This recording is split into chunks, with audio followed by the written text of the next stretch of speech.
السلام علیکم دوستوں، میں ہوں موسم فخر۔ عوام صبر کرے۔ وزیر اعظم عمران خان نے ایک مرتبہ پھر لوگوں کو صبر کی تلقین کرتے ہوئے ٹرک کی بتی کے پیچھے لگا دیا۔ کل پرائم منسٹر عمران خان نے ایک بہت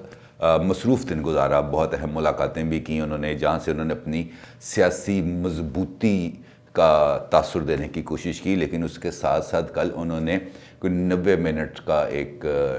ٹیلیتھون کیا، جس کے اندر انہوں نے لوگوں کی کالز وصول کیں اور ان کے سوالوں کے جواب بھی دیے،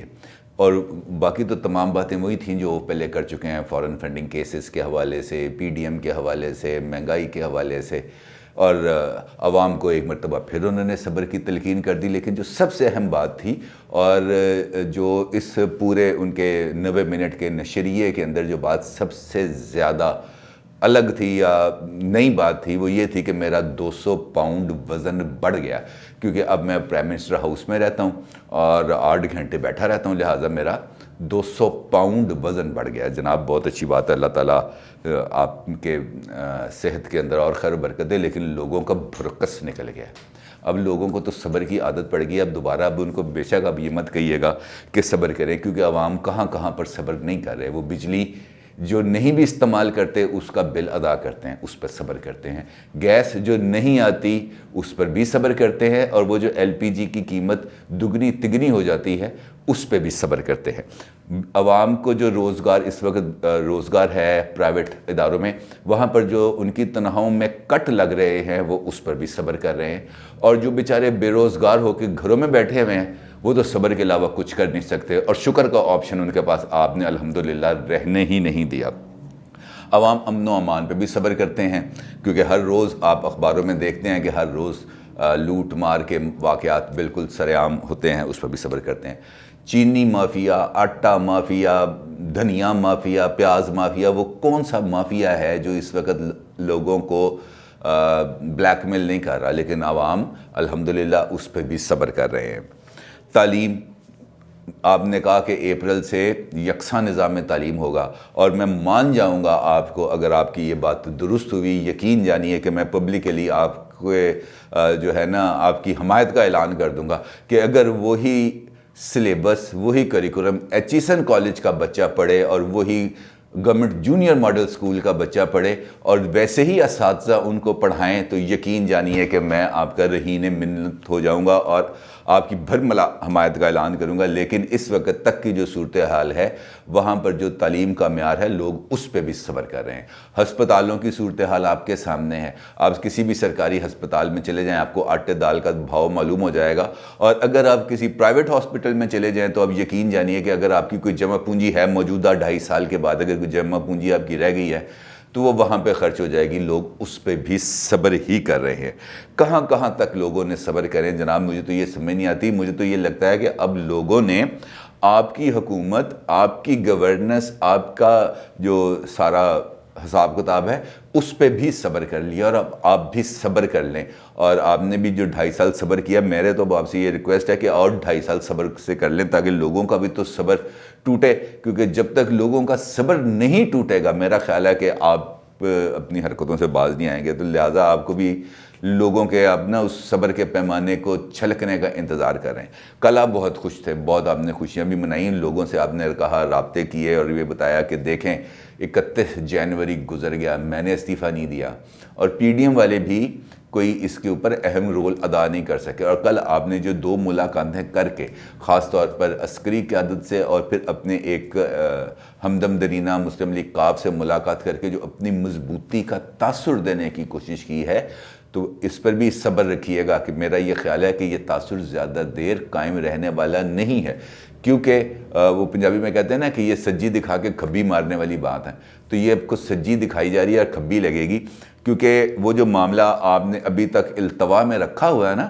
وہ معاملہ ابھی تک جو التوا میں رکھا ہوا ہے وہ کسی طرف سیٹل ہونا ہے، اور آپ کی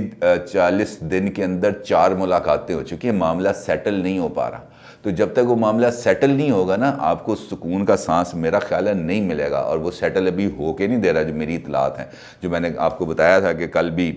کچھ افواہوں والا معاملہ تھا نا، تو وہ ابھی تک ویسے کا ویسے ہی میری آج کی انفارمیشن ہے، تو لہٰذا وہ معاملہ بھی ابھی سیٹل ڈاؤن نہیں ہو رہا۔ پی ڈی ایم کا جہاں تک معاملہ ہے وہ بات آپ کی کسی حد تک درست ہے کہ پی ڈی ایم نے 31 جنوری تک کا جو آپ کو 1-1.25 مہینے کا ٹائم دیا، یہ ان کی غلطی تھی کہ انہوں نے اس 1 مہینے کے اندر اپنی کوئی پولیٹیکل ایکٹیویٹیز کو اس طریقے سے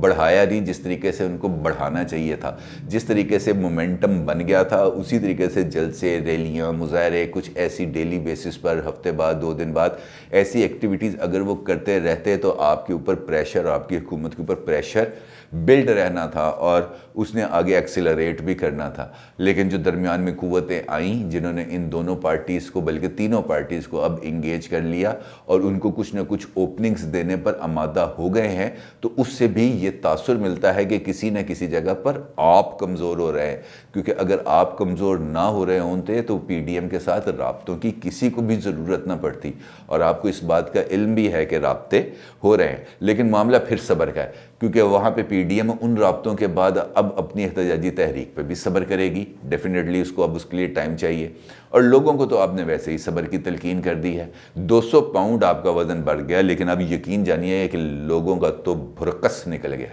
بلکہ بھرکس سے بھی آگے کی کوئی چیز ہے نا تو وہ بھی نکلتی جا رہی ہے، کیونکہ اب ان کے پاس آپشنز ختم ہوتے جا رہے ہیں، اور جب لوگوں کے پاس آپشنز ختم ہو جاتے ہیں نا تو پھر اس کے بعد جو چیز شروع ہوتی ہے وہ سب سے زیادہ خوفناک ہے، کیونکہ اس کے بعد جو ریڈ لائن ہے وہ انارکی کی شروع ہوتی ہے، وہ فساد کی شروع ہوتی ہے، اور اس فساد کو کسی طریقے سے روکنے کی کوشش کرنی چاہیے۔ اور آپ چونکہ اس وقت وزارت عظمیٰ کے عہدے پر متمکن ہیں، لہٰذا آپ کو اس بات کے لیے سب سے زیادہ ذمہ داری اٹھانی چاہیے کہ وہ جو ریڈ لائن جہاں پر اب لوگ پہنچتے جا رہے ہیں ان کو وہاں سے آگے بڑھنے سے کیسے روکنا ہے۔ کیونکہ آپ کہتے ہیں مہنگائی کم ہو گئی، لیکن آپ کسی بھی جگہ پہ چل جائیں آپ کو مہنگائی ویسے ہی ملے گی۔ اور جیسے میں نے آپ سے گزارش کی کہ جب لوگوں کا صبر کا پیمانہ بھر جاتا ہے، لبریز ہو جاتا ہے، تو اس کے بعد ان کے نزدیک اچھے اور برے کی تمیز ختم ہو جاتی ہے، اور جب اچھے اور برے کی تمیز ختم ہو جائے تو وہ کیفیت جو پیدا ہوتی ہے وہ انارکی کی کیفیت پیدا ہوتی ہے یا فساد کی کیفیت پیدا ہوتی ہے، اور اس کیفیت کو روکنا اس کے بعد معاشرے کے اندر جو ایلیمنٹس کام کر رہے ہوتے ہیں ان کے لیے پاسبل نہیں ہوتا، اور پھر اس کے لیے طاقت کا استعمال کیا جاتا ہے، اور جب طاقت کا استعمال کیا جاتا ہے تو پھر صورتحال کسی کے بھی کنٹرول میں نہیں رہتی، چاہے وہ سیاسی حکومت ہو، چاہے وہ فوجی حکومت ہو یا جو بھی ہو، وہ صورتحال پھر حالات اپنا رخ، اپنا تعین خود کرتے ہیں، انہوں نے کس طرف جانا ہے، کن حالات کو فالو کرنا ہے اور اپنے لیے کیا حاصل کرنا ہے، پھر وہ لوگوں کی اپنی مرضی پر منحصر ہوتا ہے، اور اس کے بعد پھر جب چیزیں اوپن اپ ہو جاتی ہیں تو پھر ان کو کنٹرول کرنا کسی کے بس میں نہیں ہوتا۔ اور اسی لیے میں آپ سے بار بار گزارش کر رہا ہوں کہ لوگوں کو انصاف دیں، لوگوں کو تعلیم دیں، لوگوں کو صحت دیں، اور سب سے بڑھ کر یہ لوگوں کو ریلیف دیں، کیونکہ اگر ریلیف نہیں ملے گا تو خاکم بدہن اللہ نہ کرے کہ وہ دن آئیں جب وہ ریڈ لائنز کراس ہوں اور لوگ فساد یا انارکی کی طرف جائیں، کیونکہ وہ یقینی طور پر بہت بڑا المیہ ہوگا، اور پاکستان اب کسی المیہ کو برداشت نہیں کر سکتا۔ آپ کا بہت شکریہ، اللہ حافظ۔